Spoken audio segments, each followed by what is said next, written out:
Once again, everyone, Assalamu alaikum wa rahmatullahi ta'ala wa barakatuh. I'd like to first start by thanking all of the people involved at Epic to make this program possible. I'm going to take this few minutes in the beginning to give you an idea of what we're going to be doing, inshallah, and get right into the material because we don't have a lot of time, contrary to what it might feel like.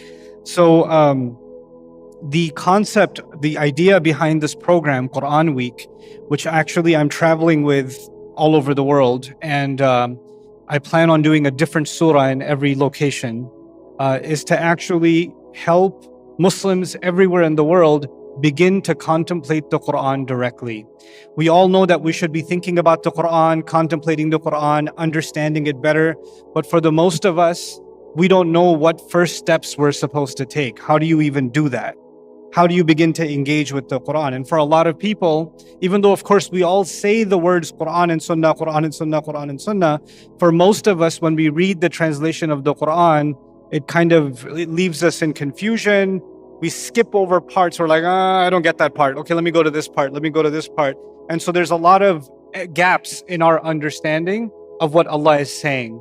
And part of the intent of this program is to bridge that gap and to help each one of you see, including myself, how beautiful and rich the word of Allah is. There are two goals we have this week. One, the primary objective, the main goal I have is to share with you tadabbur, and I'll explain what that means, on Surah Al-Najm, Surah number 53 of the Quran. So for those of you who didn't know, we're going to be diving as much as we can into Surah number what? 53, An-Najm, okay? And our second goal is going to be something Sheikh Suhaib Saeed and I call lenses, 5 lenses to contemplate the Quran. What that means is, what are 5 things you guys should be thinking about when you want to begin to contemplate the Quran? Okay, so let's get right into the work. I'm going to tell you some things about what tadabbur means, what deep contemplation, what does that mean? Allah in the Quran did not say that thinking deeply about the Quran is an extracurricular activity. We know that some things in Islam are absolutely necessary, like the five prayers, there's no compromise on the 5 prayers. Some things are haram, they're absolutely haram, there's no compromise. Tadabbur of the Quran, contemplating, thinking deeply about the Quran, is actually something Allah demands in the Quran and complains when people don't do it. So it's not something light. It's not if you have time, you should do it.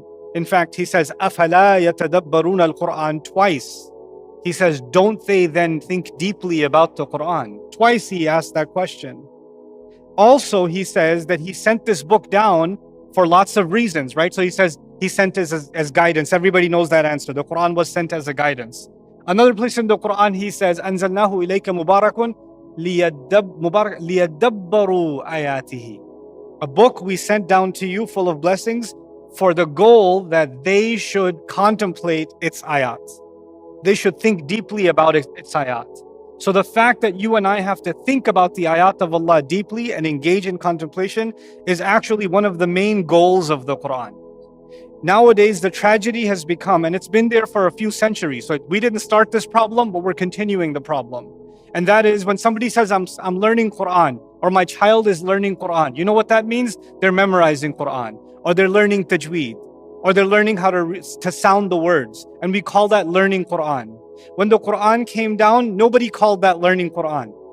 Nobody called that learning Quran. When someone was learning Quran, they were pondering the Quran. They were thinking about the Quran. They were trying to understand the Quran.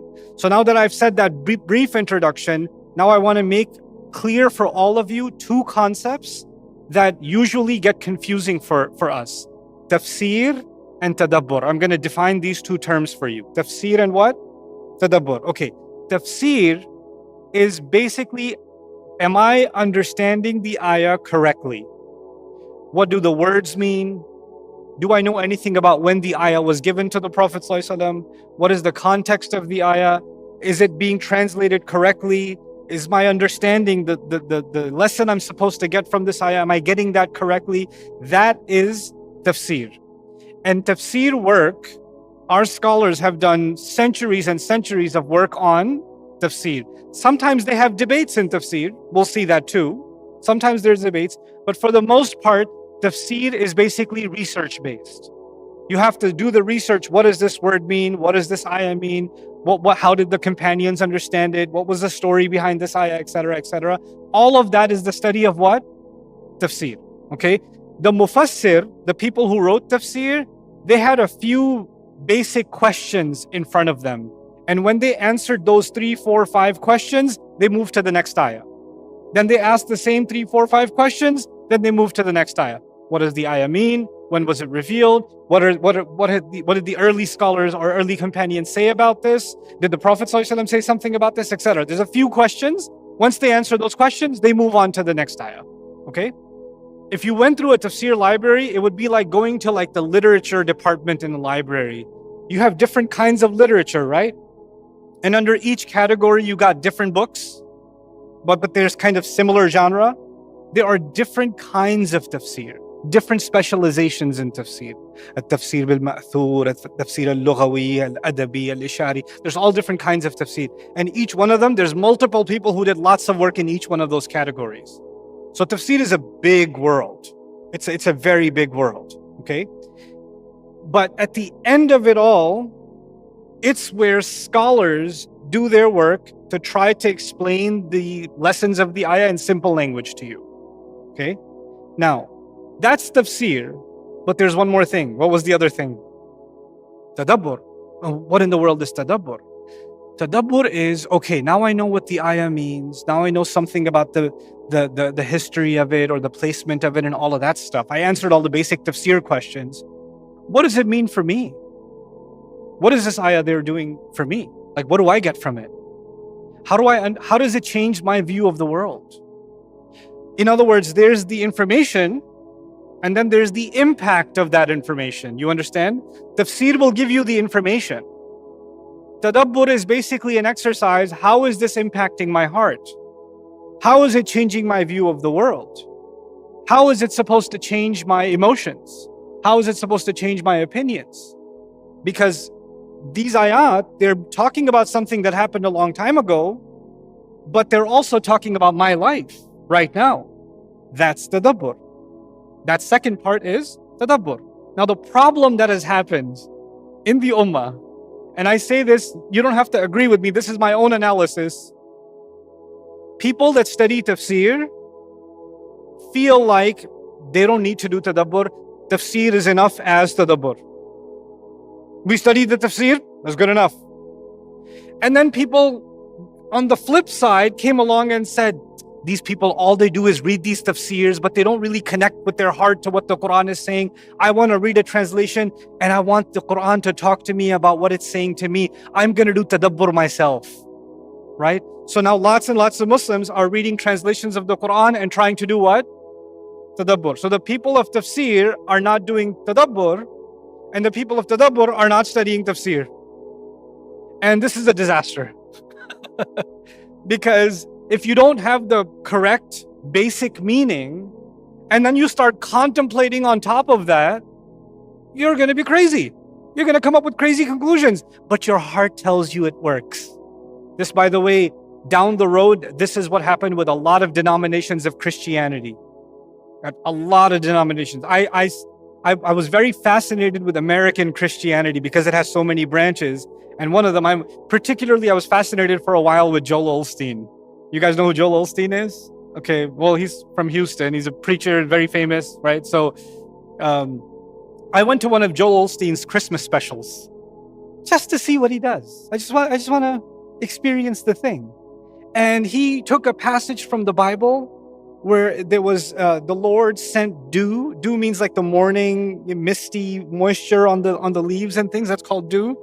He goes, and the Lord said, there shall be dew. So this year, you're going to have your due. And then he starts doing everybody like, your job's going to work out this year because the Lord's going to give you due. And that divorce, it's finally going to finish and you're not going to have to pay no lawyers no more. That's your due. And I was sitting in the crowd and all the people's like, this is my year of due. You know, this was like, everybody's buying into it. You know what he's doing? He's taking something from the Bible. He's coming up with this like fantastic thing and everybody's singing along. You know what that is? That's his version of tadabbur without any what? Any tafsir. Right? But on the flip side, well, Ibn Abbas radiallahu anhu said this, Ibn Kathir said this, Qurtubi said this, Tabari said this, so you shut up. You know what that is? I'm going to quote everybody. I have all this information. Now there's no need for what? There's no need for tadabbur. My group, I'm part of a group of researchers, students of Quran. We study Quran together, and we've developed a formula. We start with tafsir. We study the tafsir, and then we engage in what? Tadabbur. We engage in as much tadabbur as we can. And we ask ourselves hard questions. And you're going to see a combination of tafsir and tadabbur in this series. In what surah are we studying again? Remind me. Surah Al-Najm. Okay. Now, there are the approach to the study of the Quran. That is a fusion between tafsir and tadabbur and some other elements. I have my own method for studying it. As you go through the study of the surah with me, you're going to see my method in practice. So instead of me talking in theory about my method, you'll kind of see it in practice, and you'll see how everything comes together, inshallah ta'ala. But one thing I do want to tell you, because Surah Al-Najm is a Makki surah, right? So we'll talk a little bit about Makki surahs. In Juz Amma, most of the surahs, if not all of them, are what? They're Makkiyat, they're Makki surahs, right? Now, if somebody asks you, what is the subject of Makki surahs? You'll say, they talk about Allah. They talk about His signs in creation. They talk about previous nations that were destroyed. They talk about some stories of the prophets. They definitely talk about Judgment Day and heaven and hell. That's pretty much Makkan surahs, right? Makkan surahs have these 5-6 subjects, right? So if you open up Surah Al-Dukhan, it's going to be one of these. If you open up Surah Al-Jathiyah, it's going to be a few of these. If you open up Surah Qaf, it's going to be a few of these. If you open up Surah Al-Naba, it's going to be a few of these. It's the same 5-6 items, and they keep coming up. So then the question becomes, they're kind of all the same. This one's about Judgment Day. What's this one about? Judgment Day. What's that one about? Let me tell you. Judgment Day. And you're like, they're all talking about the same thing. They keep repeating the same stuff. Oh, this one has Allah's creations. This one also has Allah's creations. And this one also has, oh my God, Allah's creations. And if you just begin to read the Quran, especially the Makki surahs of the Quran, you'll start noticing there's a lot of repetition. There's a lot of what they call in English literature redundancy over and over and over again, right? And so what happens with tafsir, here's the fun part, tafsir scholars, when they come upon an ayah, and they've already talked about an ayah similar to that one before, they say, قَدْ سَبَقَ ذِكْرُهُ. We've already talked about this. You can look it up in that surah, right? Because it's not a new tafsir question. It's not a new question. The problem with this approach, it's not a wrong approach, but it's missing something. And I want to tell you what it's missing. The Quran, each surah is a perfect gift sent from Allah. Each one of them is a unique gift from Allah. No surah of the Quran is extra. Do you believe that? We believe that, all of us, right? No surah of the Quran is superfluous. I could have lived without Surah Al-Naba. Takwir was enough. No, that's not the case. Every single surah is part of the perfect divine gift from Allah. Nobody says, I have 2 hands, one of them is just extra. Nobody says that. In Allah's creation, we don't consider anything extra. We don't say the sun's good enough, the moon, I don't know.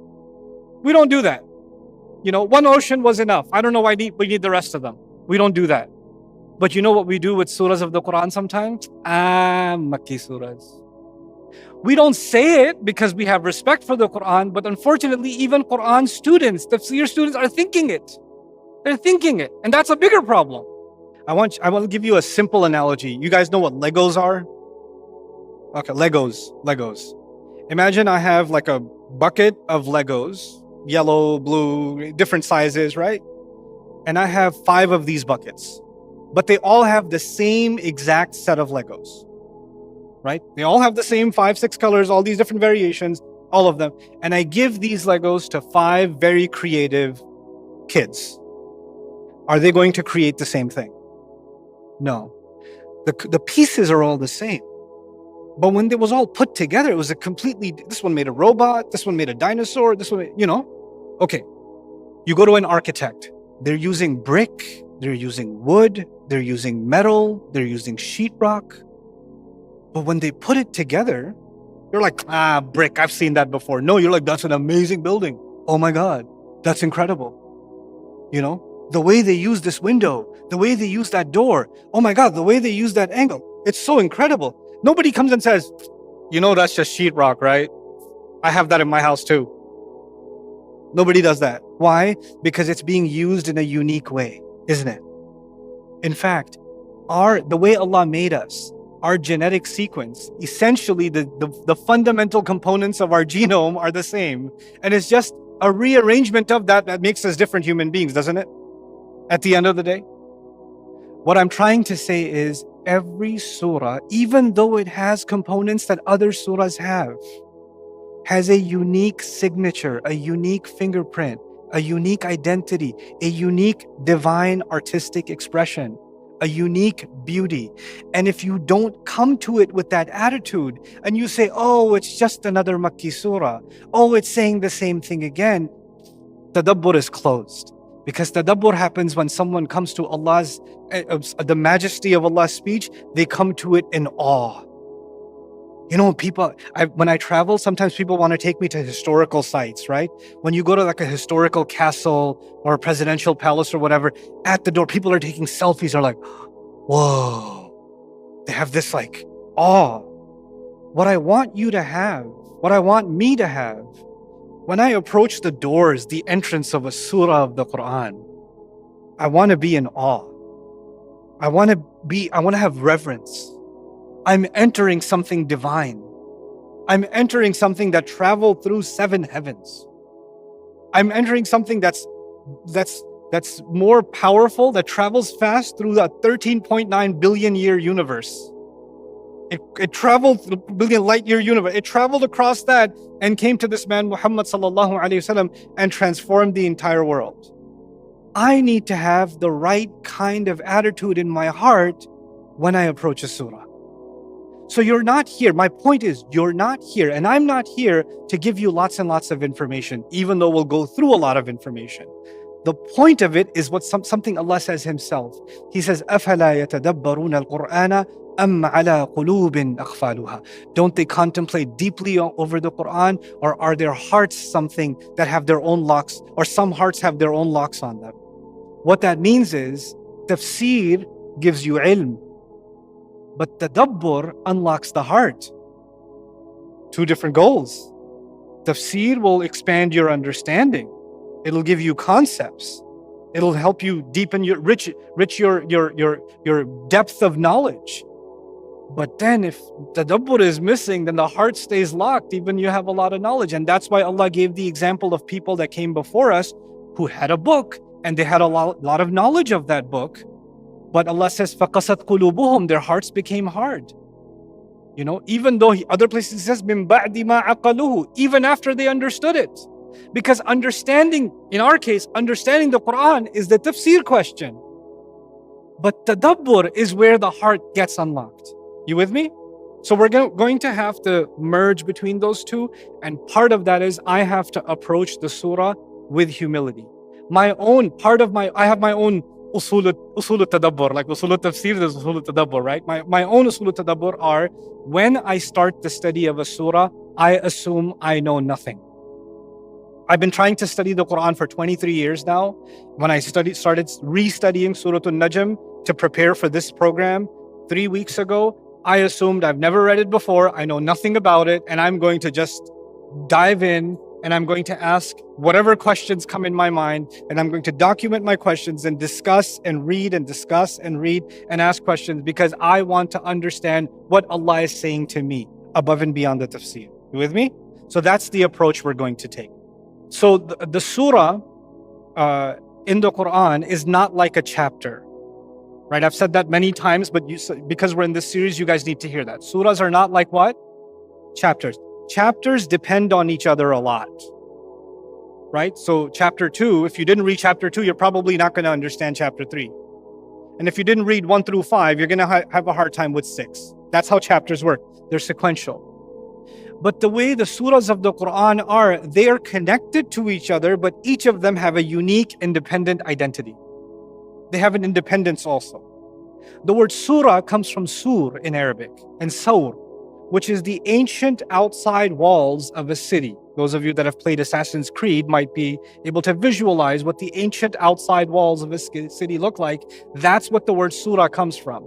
And inside of those ancient walls, there were all kinds of things going on. There were markets, there were homes, there were palaces, there were all kinds of things, right? So inside of a surah, lots of different things are going on, right? But they all work together and create this ecosystem, right? So the same way inside of a surah, you might find multiple subjects. You're not going to find Surah Al-Baqarah only talking about beef and cows from the beginning to the end.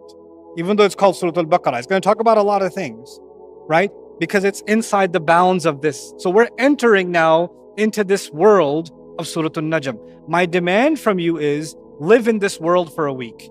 All of you have questions about Islam. I have a question. Can you comment on mortgages? I have a question. Hey, what about nail polish? I have a question. Can I eat In-N-Out burger? Is that halal? I have a question. Oh my God. Put your questions in a shelf and lock that shelf for a week. Just put it away. Not because I'll be annoyed by your question, not because of that, but because this week, the only questions on your mind should be the ones that come to you from the reading of Surah Al-Najm. Don't just surrender your time here. Surrender your heart and your mind to the word of Allah for a week. Wonder, ask, document your questions, think about what he's saying. I wonder if that's what he's saying. I wonder what he means by this. I don't understand this. Start engaging the surah. Allah is speaking to you directly, and you're really trying to understand what he's saying to you personally. Not, hey, what did you say? What did you say? What do you think? What do you think? For yourself. That's my process for myself. In fact, I do that before I even study tafsir. I read a surah, I read, if I'm studying Surah Al-Najm, I'll read it 50, 60 times to myself over and over again. And then I'll start writing my questions and writing my thoughts on the surah. Even if they're crazy, I'll write everything down. And then I'll start talking to my team. Hey, I had a crazy thought. Is that crazy? And they'll say, yeah, that's crazy. And here's why it's crazy. And I had another crazy thought. You know what? You're not the only one who had that thought. Imam Razi had that thought too. I was like, oh, somebody 8 centuries ago, 9 centuries ago thought what I was thinking. That's pretty awesome. High five to Imam Razi. And then, so that's my process. And I want you to be part of that process this week. That's what you're going to get out of this week. I want you to leave this week, inshallah, and myself with a new relationship with the Quran. A relationship based on the appreciation of tafsir, but more importantly, the icing on that cake, tadabbur itself. Because the goal of the Quran, one of its goals, fundamental goals, is tadabbur. Now, in order to understand a surah, I believe every surah has a design. You can call it a structure, you can call it architecture, or you can call it a design. Every surah has a unique design. Remember I told you those Lego pieces, you put it together, you get a different design? Or the architect does a different design? The same way, Surah Al-Najm has a unique design. And I'm a student of, and this is one of my areas of interest, to understand the structure and the design of a surah so I can contemplate it better. So what I'm going to do before the break is give you a picture of what is the design of Surah Al-Najm. What's going on inside Surah Al-Najm, okay? The first, and because there's so much going on, I'm using titles, but the titles are not doing justice. Just know that. I've broken it up into 5 titles, 5 parts, but those parts are not going to do it justice. Once we get inside the part, you'll see a lot more, okay? So here's the first part. Allah is going to talk about the event. Essentially, he's going to talk about the event of the final revelation. He's going to talk about the Prophet meeting Jibreel alayhi salam, the beginning of the final revelation, and the 2 great meetings the Prophet sallallahu alaihi wasallam had with Jibreel alayhi salam, once in this world and once in the heavens, in the Mi'raj, in the ascent. He'll talk about those 2 great meetings, and that's the event of the final revelation. We'll dig deeper into that a little bit later. Then he's going to talk about, interestingly, he's going to switch. By the way, meeting with Jibreel, what kind of creation is Jibreel? An angel. And Allah will say, by the way, you people deny that he met Jibreel. Let's talk about what you believe about angels. And so they believe that the angels will speak on their behalf on Judgment Day, that they are daughters of Allah. And we're going to dig into that. And that's their false idea of salvation. That's what I mean by false salvation. Then Allah will talk about, makes sense. No, that's not how salvation works. True salvation works this way, right? And you don't need angels to come in between and plead your case. Allah is forgiving on His own. Allah forgives sins on His own. Inna rabbaka wasi'ul maghfirah will come as a response to this false idea. Then the next topic is going to be, Allah will talk about revelations throughout history and guidance that has been throughout history, and how unfortunately so many nations received guidance and rejected guidance, and received guidance and rejected guidance. So a summary of all of previous revelation, summary of its main lessons, and a summary of the tragedy of history when different nations dealt with revelation. And finally, the final day is just about arrived. Azifatil azifa. The final day is on the verge. We're in the final episode of the story of humanity. It's begun because the final revelation came. That means the last episode for human history has begun. Azifatil azifa. Now, if you look at these 5 components, you'll see the final revelation and the final day are at the beginning and the end. You see that? There's a relationship between the top and the bottom. Does everybody see that? Right? And then the false salvation, their wrong beliefs, are contrasted with the right beliefs that have been sent throughout history, and all the nations that had false beliefs and therefore got destroyed. And right in the middle of it is the truth about what is going to happen on Judgment Day. And how are we supposed to have a relationship with Allah?